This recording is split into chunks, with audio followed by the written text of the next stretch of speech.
Some far-left members of the so-called squad, I guess all of the squad's far left. So why don't I start again and say the squad have taken extreme stances on Israel. Congresswoman Rashida Tlaib was censured by the House for her comments on Israel. Do you regret using the phrase "from the river to the sea"? It's used by terrorists to call for the genocide of the Jewish people. Do you regret using it? The White House says that phrase can be anti-Semitic. Are you anti-Semitic, Congresswoman? Are you anti-Semitic, Congresswoman Tlaib?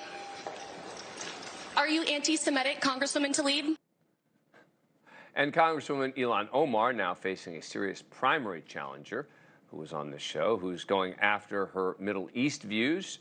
She's been critical of Israel almost literally since the day of the attack. There are so many children in today's world who are witnessing with their own eyes the massacre that is taking place, the unfolding genocide of Gaza, of Palestinians in Gaza. How do you look at one atrocity and say this is wrong, but you watch as bodies pile up? Where is your humanity? Where is your outrage? Nomiki Konst, here's why I think that this could be a problem for Democrats is on both sides, right? The people who agree with what they're saying may not vote, or they won't vote for Biden.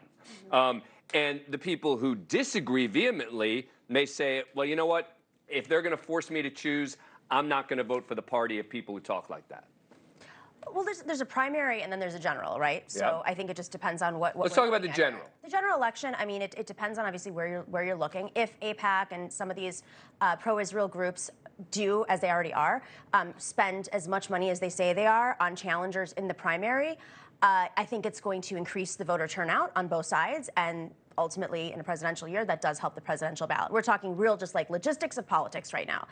I don't think, number one, that running on foreign policy is ever a great thing, maybe in the primary, but not for the general. So with the ceasefire so popular, it might work against them, but it also, if they're going to attack these squad members, they're going to have to attack them for something else. So does it actually keep people at home? I don't think so. I think, you know, and fundamentally in the general election, I had dinner with a Palestinian friend who was born in the West Bank yesterday, and he told me at the end of the day, as much as he's so critical of Biden's policies right now, he's angry his taxpayer money is bombing his family members.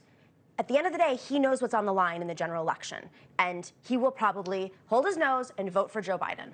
Yeah, I agree.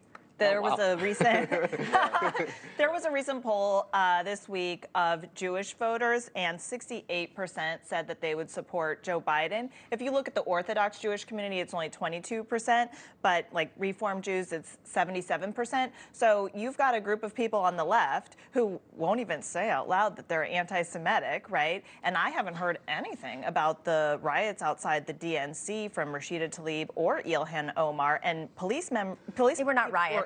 Well, here's the difference. Dave Weigel did a whole debunking of it. You had to shut down the House. People couldn't leave the House. People were barricaded inside the House, and they injured police officers. So peaceful protest, I guess. Every single person who was at that protest was injured by the police, and that came out. Reporters have validated that in front of the DNC. Well, and when you're they were protesting, gassing police officers. No, they weren't. When do protesters tear gas the police? You can make all the criticisms you want, but don't make up facts. Well, what about in Grand Central when they barricaded them in? The police were barricaded in Grand Central, and they were surrounded. There was a lot of protesters. They were closing the doors. Yeah, okay. I'm not saying that that's a right tactic, but that's not tear gassing the police. And so, major assumptions here, guys. The Jewish community doesn't seem to want to vote against that. Well, I tell you, I do think if it's an opportunity for the Democrats to try to change the narrative. Look, I think there's a thing we talk about with the Republicans. You know, you have the far right. Is the party in general moving more towards the far right? There is a difference, though, with Democrats a little bit, right? They're not. They don't want to move that extreme. They're trying. This is an opportunity to become more moderate, and Biden's taking a position that's anti. But the problem is that I think that there are people who will not vote or will not vote for Biden because, in particular, of what's happening there, and that could be the difference in the entire election. Look, RFK Jr. is getting 20+% right now. That could change, but it's a long time. Then there's Jill Stein, then there's Cornel West. Everyone's going to stick around. Thank you for watching. Go to newsnationnow.com to find News Nation on your cable provider. And don't forget to click the red subscribe button below to get more of News Nation's fact-driven, unbiased coverage.